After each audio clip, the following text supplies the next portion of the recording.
which one of those sizes is making an economic profit? Which one is making an economic profit? Which one is making an economic profit?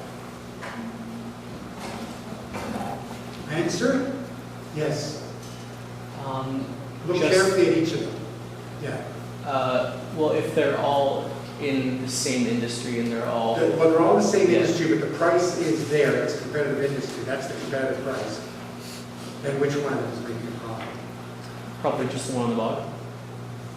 It could be. It is making a profit. Visualize the marginal cost function. Visualize where it intersects that price for the one at the bottom. Visualize the relationship between that price and average cost. It is making a profit. What about the small one? Erica? Are they all making a profit? They're all making a profit if you look at it. Price is greater than average cost for every single one of them, right? They're all making a profit. So in 1980, say, every one of those sizes was making a profit. Because you have technological change. That this law was is kind of a relatively new phenomenon. It appeared in the 70s and so on. So they're all making a profit. But if they're all making a profit, everybody, and we're in the long run, what's going to happen? Erica? More firms are going to. There are going to be more firms in the industry. They're going to, now it turns out the firms can have any one of these sizes. In fact, you might have, at that moment of time, somebody might open one of these firms. Somebody might open one of these firms, and somebody might open one of these firms. They all would make a profit, okay? But if they're all, we're going to have an increase in the number of firms, which means we're going to have an increase in supply, which means the price is going to fall. Let's jump to the early 1990s. Price has fallen because investment has increased the number of firms in the industry, all right? So now, price has fallen, to say here. Now you realize this firm is making an economic loss. But they're not necessarily going to shut down yet because they don't know whether prices are going to continue to fall. This firm is breaking even, say, and this firm is making an economic profit. And I'm going to ask you this.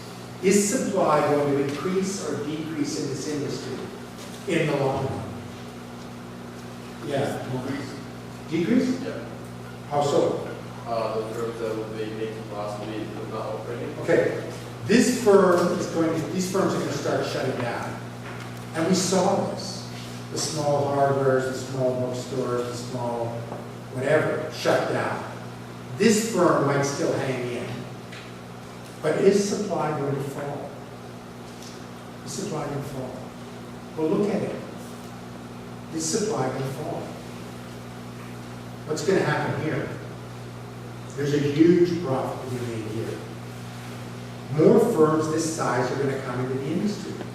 It turns out, so long as there is this economic profit here, the laws and the dominion and the whatever, Sobeys are going to come into the industry. These guys are going to be blown out. And this guy's going to be blown out because the price is going to fall. But again, there's still an economic profit, and there'll be another Sobeys loss. And again, until we get here. At that point, we'll be at equilibrium. There's no more economic profit. There's no more firms entering the industry. But what do we have now? The year 2000. The process of competition means unless you're the low-cost producer, you're gone. So at this point in 2000, indeed, they're gone, and they're gone. You'll never see you cannot possibly see in this city a half-size Loblaws type. It's either a specialty food, as I said, like Italian or high-end food or something like that. But there's no way there's a Loblaws type place in this city selling the type of food that's there, Sobeys and Dominion, at half the size. It doesn't exist because they can't produce as cheaply. And competition pushes the price to minimum average cost. So the point of this is this. There's technological change all the time. There's new sized firms. There's all sorts of change. But if there's a change in technology in 30 years, when the smoke clears, there's only one size firm. Generally, there's only one size firm. In this city, There's only one size of grocery store of any significance, and it's the Loblaws. In this city, there's only one size of a bookstore of any significance, and it is Indigo. There's only one size of hardware of any significance, and it is Office Depot, and etc. They're smaller little things, but they're just appealing to local people wandering in for a screw or something like that. You know, home hardware. Do you think anyone serious goes to home hardware if they're going to rip down their kitchen? No way, it doesn't happen.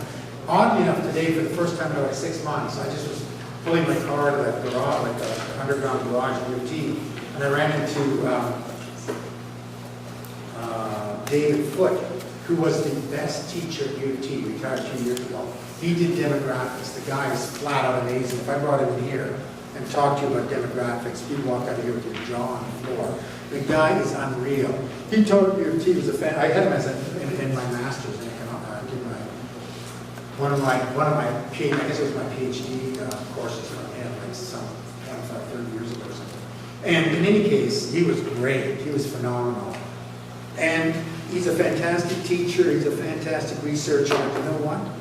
He still makes phenomenal money traveling the world, just giving speeches. It's unreal. The guy's unreal. But he talks about demographics, and I would just talk to him and he'd say, well, you know, actually, you think there's only going to be the Home Depots in the world?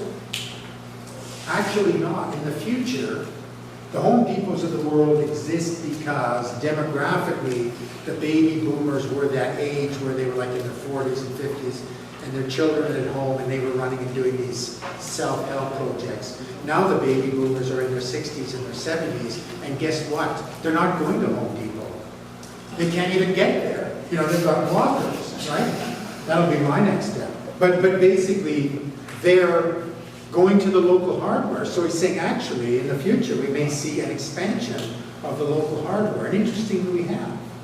We may see an expansion of the local little place as opposed to this huge place, because the baby boomer demand is local. Because they don't want to get in their cars and drive around. A, they can't drive, and take the license away from them. And B, they're not doing those kind of projects. So the reason I point this out to you is this level of analysis is amazing. But for you guys, it's just this. We talk about economies of scale. We talk about a change in capital that firms can decide to have different size capitals. You can decide to have a Tim Hortons.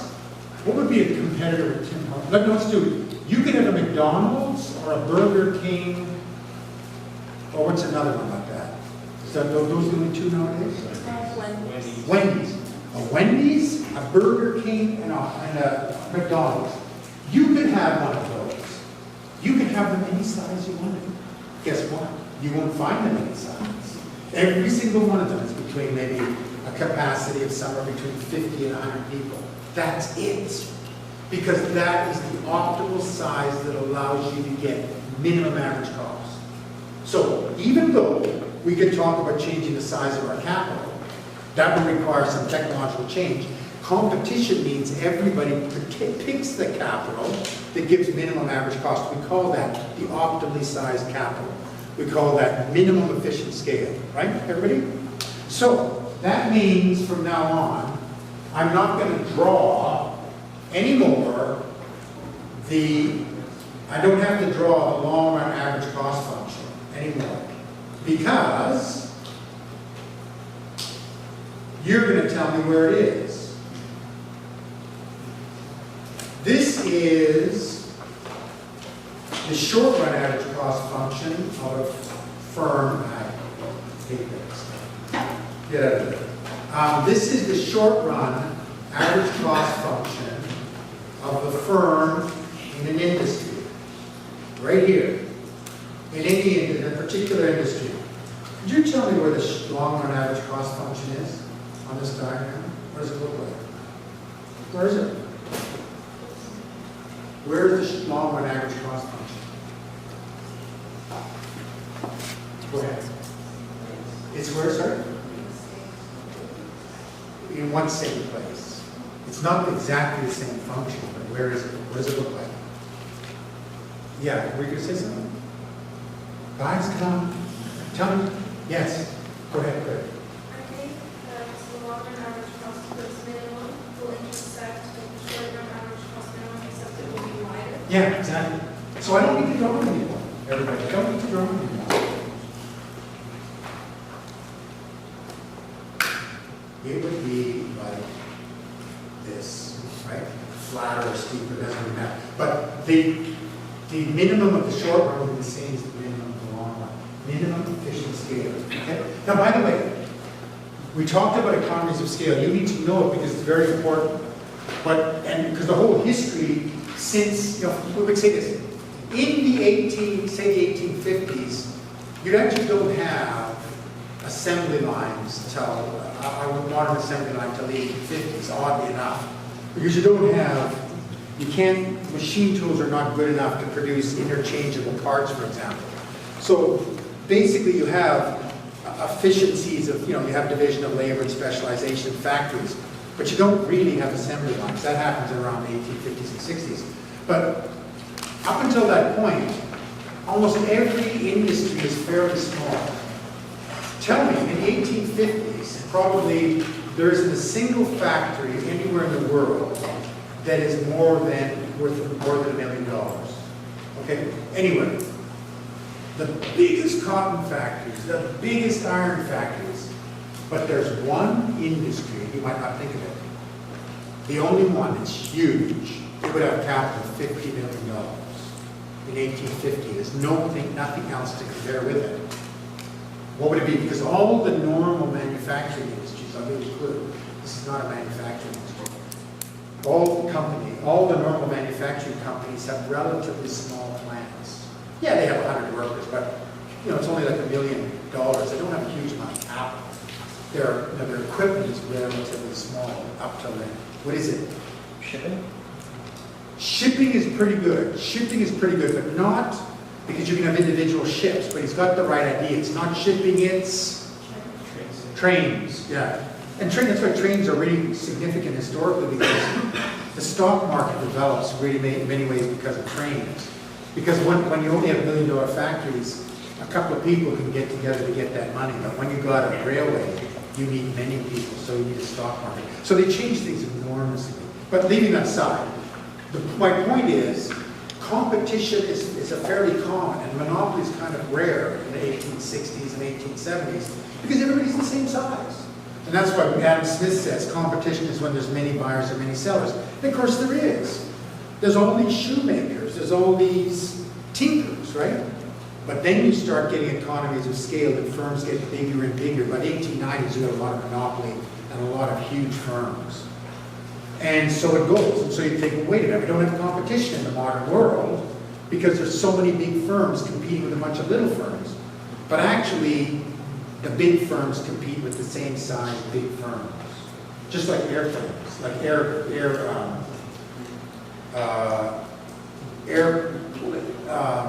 transportation companies, airlines, they're all the same size worldwide pretty well. The Canadian banks are the same size.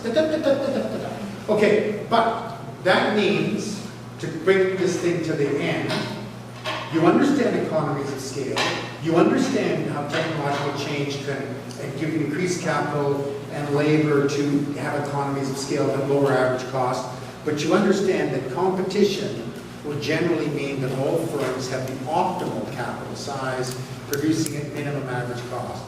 Optimal size, they just change their labor. Okay, good. So, that takes us to the long run. And now the fun begins. Everybody? You can do this. So, who we got as a person who knows about colors? Give me a color. What is with this purple thing? There's no one on earth who wears purple. You know, like Barney the dinosaur isn't in the room. You know, look, so give me a color that's a color. You might as well say somebody's in here in chartreuse.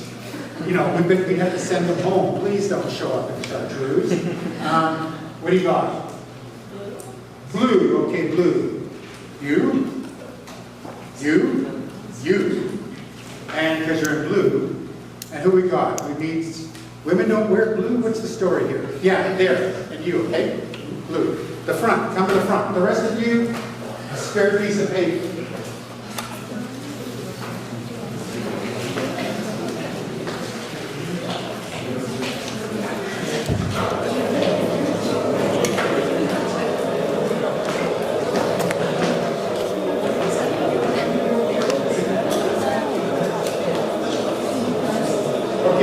one of you, that's all. This is one of you, this is another. This is one, okay, take a spot. Don't be shy. All right.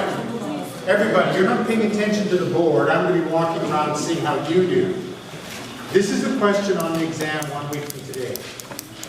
Read, it's going to be like this, probably 10 marks. For 2 marks, I want you to draw the firm and industry diagram, that's the cost functions of the firm, and the industry diagram, demand and supply, with an initial equilibrium at 0 economic profit. Okay? So draw that. Firm and industry diagram.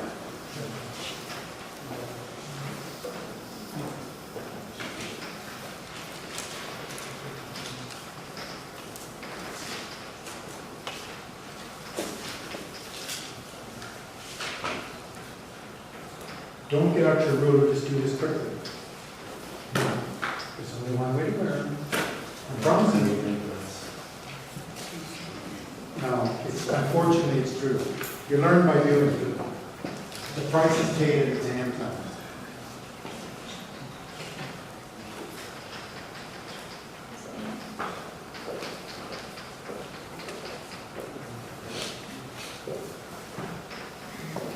You don't get to spend too much time with rules.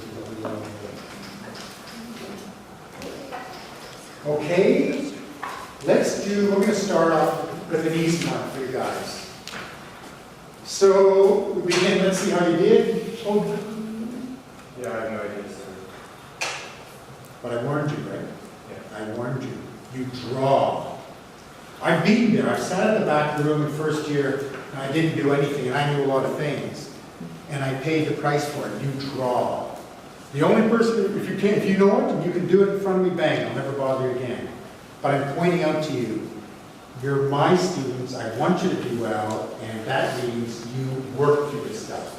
You don't learn to shoot a basketball by looking at the hoops. You practice. And if you don't practice, you pay the price. Okay, good. You'll notice what we want there, this is pretty good. Oh, it's pretty good. Marginal cost is intersecting average cost. Yes, that could be a mark. Supply intersects demand to give price and quantity. This is, I don't know what this thing is. This is a different kind of cue than I have. But this would be this cue, and this would be the little cue. All right? However, he's missing something vital. I should take a mark off. Why? Yes. The tail and the marginal cost. Sorry? There's a tail and marginal cost.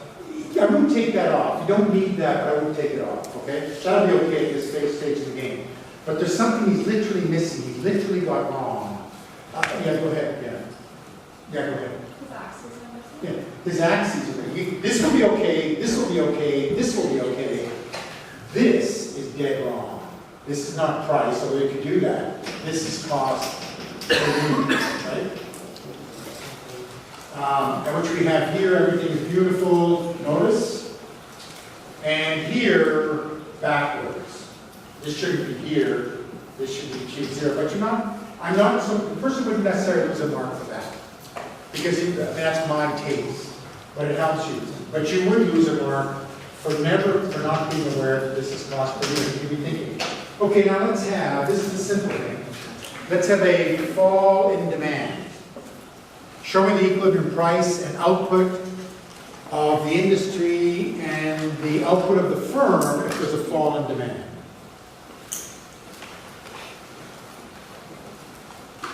Highly unlikely I would ask this question on an exam. You have to know it. I consider this really simple. Might though. If I do, it's a gift. I got weak or something.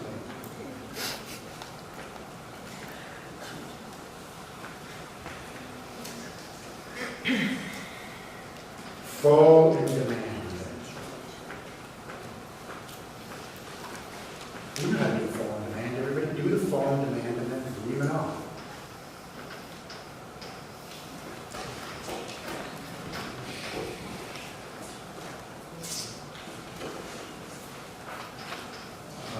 Okay.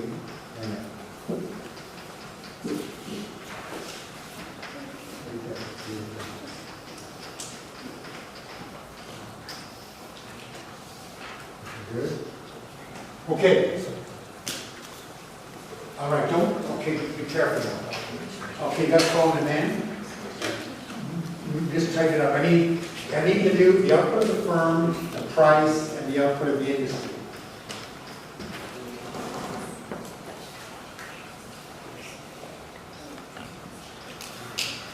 Okay, specifically, what's the output of the industry? Oh, here, just give me, show, just bring it up. You not see it. No, it's okay, it's okay, I see it now, I didn't see it before. The output of the firm, which you know. Yeah, but it is. Yes, okay, put it in, that's good. Okay, let's look at this one here. This is the correct analysis. Demand falls. Doesn't matter where it falls, but make sure it falls enough that you can see what's going on. I would use PS, QS, and I'll tell you in the exam for reasons that we're not going to have Q1, Q1 for the long run, but it's not important. Use P2, Q2, you should use that, and what moves are you want. This is P1, Q1, and then the output of the firm is the output where marginal cost equals the end price right here. We see here the same correctness, and we see here, notice this is a bit sloppy here, as the minimum is over here. Be careful with that. He's fine too. All right, now I want the economic profit or loss designated correctly. The economic profit or loss.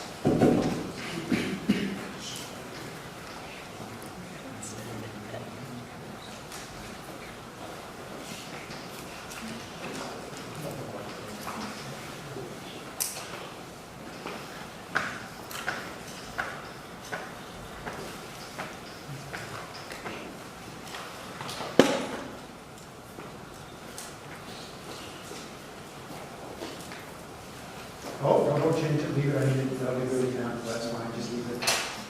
I know, it's okay. Okay, everybody got it? Now you'll notice, that's all right, it's good to see what's wrong, okay? You'll notice here, she, at this output, and no other output, just goes straight up. At this price, straight across, marginal cost, output, at output, straight up, average cost. Everybody? Right there, there's the average cost. There's the quantity dimension, because this is the quantity we're talking about. There's the economic profit. Ideally, I'd like you to say average cost here, but I don't need it. As long as it's clearly indicated, as she's done, that'll be 2 marks. You're fine, you can't see now. Similarly here, right? At this output, you go straight out. Here, a good example, sorry, a little bit careless, because you see at this output, he hasn't gone straight up. He's gone from the minimum, right? So again, notice, you might go straight up like this. Okay, thanks, it's good, appreciate it. All right, then everybody, now stop. We're going to get out of here in a minute. Now we have, yes, the consistent? Did you see those economic profit? I did, it's an economic loss. Thank you, it's an economic loss. Okay, so everybody, so you should say it's an economic